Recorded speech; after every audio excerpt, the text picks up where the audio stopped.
సుమన్ టీవీలో మీ business promotions కోసం ఈ కింది నెంబర్ను సంప్రదించగలరు.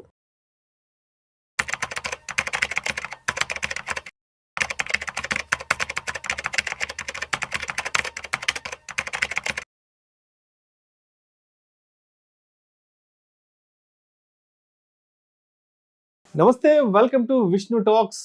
నేను మీ విష్ణు. ప్రస్తుతం నాతో పాటు ప్రముఖ స్టాక్ మార్కెట్ ఎక్స్పర్ట్ రామచంద్రమూర్తి గారు ఉన్నారు. వారితో మాట్లాడదాం. సార్ రామచంద్రమూర్తి గారు నమస్తే సార్. నమస్తే sir. Sir welcome to Vishnu talks. Thank you sir, thank you very much. So Ramachandramurthy గారు, కాసేపు బంగారం వెండి ధరల గురించి మాట్లాడుకుందాము. ఓకే. వెండి ఏమో ప్రస్తుతానికి 97,000 దగ్గర ఉంది. అవునండి. బంగారం విషయానికి వస్తే 10 గ్రాములు 24 క్యారెట్లు 86,000 87,000 దగ్గర ట్రేడ్ అవుతుంది. సో ఎందుకంటారు బంగారం ధరలు ఇంతలా పెరుగుతున్నాయి? బంగారంతో పాటు పోటీగా సిల్వర్ కూడా ఎందుకు ఇంత పెద్ద ఎత్తున ధరలు పెరుగుతున్నాయి అంటారు? అంటే ఒకప్పుడు బంగారం ధరల గురించే మాట్లాడుకునే వాళ్ళమే, బట్ ఇప్పుడు సిల్వర్ కూడా అంత ఇంపార్టెన్స్ ఇస్తున్నాం, సిల్వర్ ప్రైసెస్ కి సంబంధించి కూడా. సో మనం ఫస్ట్ ఒకసారి సిల్వర్ తో మొదలు పెడదాం. ఎందుకు సిల్వర్ ధర ఇంత పెద్ద ఎత్తున పెరుగుతుంది?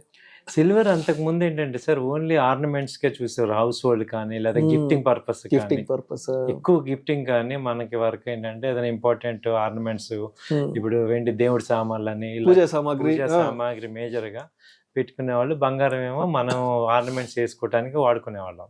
ఇప్పుడు ఏమైందంటే సిల్వర్ కి అంతకుముందు ఇండస్ట్రియల్ యూసేజ్ ఉండేది. సిల్వర్ స్క్రీన్లు, మన థియేటర్స్ ఇవన్నీ సిల్వర్ తో ఉండే, కానీ ఇప్పుడు న్యూ టెక్నాలజీ న్యూ సెక్టర్స్ రావటం వల్ల ఏమైందంటే సిల్వర్ యూసేజ్ బాగా పెరిగింది. అంటే solar panels, so 5G SIM cards, తర్వాత చిప్స్, తర్వాత ఈ గ్రీన్ ఎనర్జీ, వీటికి ఏమైందంటే సిల్వర్ అనేది ఒక బేసిక్ ఇన్పుట్ రా మెటీరియల్ అయింది. దాంతో ఏమైందంటే అది 50% కన్సంప్షన్ అక్కడికి వెళ్ళిపోతుంది. కాబట్టి ఈ సిల్వర్ గోల్డ్ ని ఓవర్టేక్ చేసే రేంజ్కి వెళ్తుంది అనమాట. సో ఇప్పుడు ఆల్మోస్ట్ మనం చూసుకుంటే లాస్ట్ ఇయర్ ఆగస్ట్లో 70,000 65,000 అలా ఉంది. ఇప్పుడు 1,88,000 దాకా వెళ్ళింది.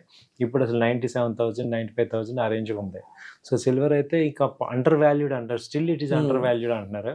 సో హెవీ పొటెన్షియల్ ఉంది దానికి, ఎందుకంటే న్యూ ఇండస్ట్రీకి రా మెటీరియల్ కాబట్టి సిల్వర్ యూసేజ్ బాగా కనపడుతుంది. అంటే ఒకప్పుడు silver only house hold purpose వరకు మాత్రమే వాడుకునే వాళ్ళు. ఇంట్లో ఏదైనా సిల్వర్ ప్లేట్స్ చేయించుకోవడం, లేదంటే పిల్లలకి ఏదైనా సిల్వర్ కి సంబంధించిన ఆర్నమెంట్స్ లాంటివి, తర్వాత పూజా సామాగ్రి, ఎస్పెషల్లీ వెడ్డింగ్స్ అప్పుడు గిఫ్టింగ్ ఇవ్వడానికి ఎక్కువ సిల్వర్ షాపింగ్ చేసేవాళ్ళు. సో మొత్తానికి ఇప్పుడు ఈ హౌస్ హోల్డ్ పర్పస్ నుంచి ఇండస్ట్రియల్ గా కార్పొరేట్ల చేతుల్లోకి వెళ్ళిపోయిందండి.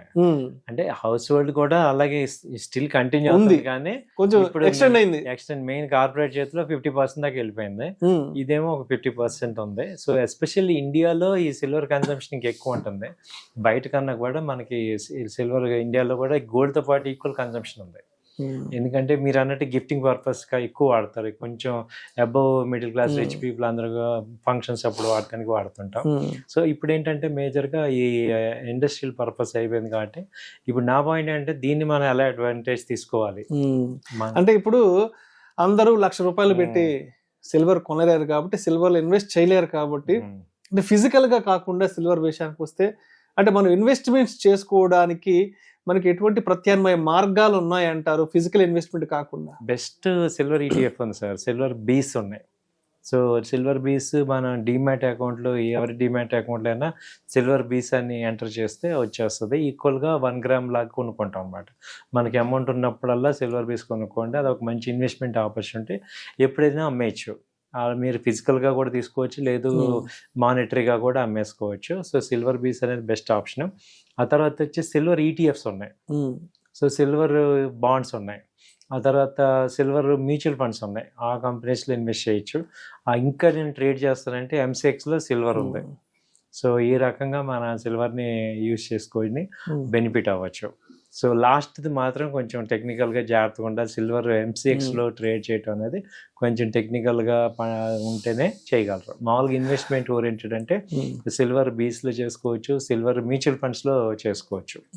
సో అది సిల్వర్లో మెయిన్. కాకపోతే మీరు అన్నట్టు ఇది పొటెన్షియల్ ఉంది. ఇప్పటిదాకా అండర్ వాల్యూ ఉంది, ఇప్పుడు ఇంకా వాల్యూడ్ అవుతుంది. పొటెన్షియల్ అయితే ఉంది. దీన్ని అయితే మనం ఇన్వెస్ట్మెంట్ పార్ట్లో ఒక 10% 15% దీనికి ఇస్తే మనకి ఫ్యూచర్లో మంచి అసెట్ క్లాస్ డెవలప్ అవుతుంది. సో ఇప్పుడు బంగారం ధరల విషయానికి వస్తే ప్రతి ఒక్కరూ కూడా ఏంటి ఇంకా బంగారం ధరలు ఎప్పటికీ తగ్గే అవకాశం ఉంది, ఒకవేళ తగ్గే పరిస్థితి వస్తే ఎందుకు తగ్గుతాయి, ఏ కారణంగా తగ్గబోతున్నాయి? ఇప్పుడు ఆల్రెడీ పెరిగాయి కాబట్టి అసలు ఈ పెరగడానికి ఎటువంటి కారణాలు దోహదపడ్డాయంటూ కూడా చాలా మంది ఆలోచిస్తున్నారు. కాబట్టి ఎందుకు పెరుగుతుందో ఒకసారి మాట్లాడుకుందాం. ఒకవేళ తగ్గాల్సిన పరిస్థితి వస్తే దేని వల్ల గోల్డ్ ధర తగ్గుతా కూడా ఒకసారి డీటెయిల్ గా చెప్పగలరు? డెఫినెట్ గా అండి. మెయిన్ ఇన్ఫ్లేషన్ వల్ల గోల్డ్ పెరుగుతుంది సార్. ఇన్ఫ్లేషన్ అన్ని కంట్రీస్ లో పెరిగిపోయింది కాబట్టి అన్సర్టనిటీ పెరిగింది, ఇన్ఫ్లేషన్ పెరిగింది, అలాగే కరెన్సీ వాల్యూ తగ్గటం కూడా గోల్డ్ పెరుగుతుంది. సో ఈ మూడు కనుక కంట్రోల్ అయితే గోల్డ్ కంట్రోల్ అవుతాయి. సో అంటే యూసేజ్ వల్ల కాదు, ఇక్కడ గోల్డ్ యూసేజ్ వేరు. గోల్డ్ని అలాగే సెంట్రల్ గవర్నమెంట్స్ మనం ఒక్కడమే కొంటలేదు, కంట్రీస్ కూడా బై చేస్తున్నాయి, టన్నులు కొంటున్నారు, వాళ్ళు కూడా కొంటున్నారు. కాబట్టి ఈ గోల్డ్ అనేది ఒక ఏంటంటే ఆల్టర్నేటివ్ అసెట్ లాగా అయిపోయింది. కాబట్టి గోల్డ్ డిమాండ్ ఎప్పుడు ఉంటుంది, కాకపోతే తగ్గిన మాక్సిమం 10,000 తగ్గుతుంది కానీ ఇంకా వరస్ట్గా తగ్గదు. ఒకవేళ మీరు అన్నట్టు బాగా వరస్ట్గా ఎప్పుడు తగ్గుద్ది అంటే మన శాలరీలు కూడా తగ్గినప్పుడు. మన ఇప్పుడు ఏంటంటే దాని తగ్గట్టు శాలరీలు కూడా పెరిగిపోయినాయి. అదివరకు ఉన్న శాలరీకి ఇప్పటికి దాదాపు 50-40% డిఫరెన్స్ వచ్చేసింది. కాబట్టి గోల్డ్ కూడా అలాగే వెళ్ళిపోతుంది. ఇప్పుడు మనం 5 years బ్యాక్ 50,000 ఉంది గోల్డ్, మన శాలరీలు కూడా అలాగే ఉన్నాయి. ఎందుకంటే అది రెసిప్రోకల్ గా పెరుగుతుంది, ఎందుకంటే ఇన్ఫ్లేషన్ వల్ల మేజర్ గా ఎఫెక్ట్ అవుతూ ఉంటది. తెలియకుండానే గోల్డ్ ఎక్కువ పెరుగుతుంది ఇన్ఫ్లేషన్ కి. మరి స్టాక్ మార్కెట్ కి బంగారానికి ఉన్న ఏంటి రిలేషన్ ఏంది అసలు? అది ఇన్వర్స్ రిలేషన్ అండి. ఇన్వర్స్ అంటే గోల్డ్ పెరుగుతుంటే మార్కెట్స్ తగ్గుతుంటే గోల్డ్ పెరుగుతుంటది. సో వన్స్ మార్కెట్స్ రైజ్ అవుతుంటే గోల్డ్ పొటెన్షియల్ గా తగ్గుతుంది. ఎందుకంటే ఇదే మనీ ఇటు అటు షిఫ్ట్ అవుతూ ఉంటుంది. అంటే మేజర్ గా ఎవరు గ్లోబల్ ఇన్వెస్టర్స్ ఏం చేస్తారంటే మనీని అటు ఇటు షిఫ్ట్ చేస్తుంటారు. ఎక్కడైతే పీక్ లెవెల్కి వచ్చాక మళ్ళీ దాన్ని ప్రాఫిట్ బుకింగ్ చేసుకొని అండర్ వాల్యూ ఉన్న అసెట్ లోకి ఎంటర్ అవుతారు. సో ఇప్పుడు గ్లోబల్ ఇన్వెస్టర్స్ ఇప్పుడు అండర్ వాల్యూ, ఇప్పుడు ఈక్విటీ మార్కెటింగ్ 1-2% కరెక్షన్ అయితే అండర్ వాల్యూ వస్తుంది. సో దానిలో మళ్ళీ ఎంటర్ అవుతారు వీళ్ళు. సో అలాగే నెక్స్ట్ ఇప్పుడు గోల్డ్కి ఓవర్ వాల్యూ ఎప్పుడైతే అవుతుందో 90,000 ఆ రేంజ్, 92,000 ఆ రేంజ్, ఇంటర్నేషనల్గా $3,000 మెయిన్ రెసిస్టెన్స్ అనమాట. అక్కడ ఇప్పుడు 2,900 అలా ఉంది. సో మాక్సిమం వచ్చిన ఆ రేంజ్కి వచ్చి మళ్ళీ అక్కడి నుంచి కరెక్షన్ వస్తుంది. సో మొత్తానికి బంగారం ధరల్లో తగ్గుదల చూడాలి అంటే ఇప్పుడున్న స్టాక్ మార్కెట్స్ ఈ 74,000 నుంచి 84,000, 85,000 కానీ మళ్ళీ ఆల్ టైమ్ హైకి మార్కెట్ బౌన్స్ బ్యాక్ అయితే ఇది తగ్గిపోద్ది మళ్ళీ ఆబ్వియస్ గా. సో బంగారం ధరలు తగ్గే అవకాశం ఉంది. సో మొత్తానికి అర్థం చేసుకోవాల్సింది, మార్కెట్లు పడుతున్నాయి కాబట్టి సో మార్కెట్లలో ఉన్న ఆ పెట్టుబడులన్నీ తీసుకొచ్చి గోల్డ్ లో పెట్టడం వల్ల గోల్డ్ మార్కెట్ పెరుగుతుంది. మార్కెట్లు పెరిగినప్పుడు మార్కెట్లు ఇంకా ఆల్ టైమ్ హైకి వెళ్తాయన్న సంకేతాలు, సూచనలు ఉన్నప్పుడు ఈ గోల్డ్ ఇన్వెస్ట్మెంట్స్ అంతా తీసుకొచ్చి మళ్ళీ మార్కెట్స్ లో పెనిట్రేట్ చేస్తారు. సో మొత్తానికి స్టాక్ మార్కెట్స్ బాగున్నప్పుడు, ఆల్ టైమ్ హైకి వెళ్ళినప్పుడు బంగారం ధరలు ఆబ్వియస్ గా తగ్గుతాయి. మార్కెట్ ఫాల్ లో ఉన్నప్పుడు బంగారం ధరలు పెరుగుతాయి. చిన్న లాజిక్. సో ఎప్పుడు పెరుగుతాయి, ఎప్పుడు తగ్గుతాయి, ఎందుకు పెరుగుతాయి, ఎందుకు తగ్గుతాయి అనే దాన్ని చిన్న ఇది మనం మార్కెట్ ని అర్థం చేసుకోగలిగితే ఇది మొత్తం స్ట్రాటజీ మొత్తం అర్థం అవుతుంది. రైట్.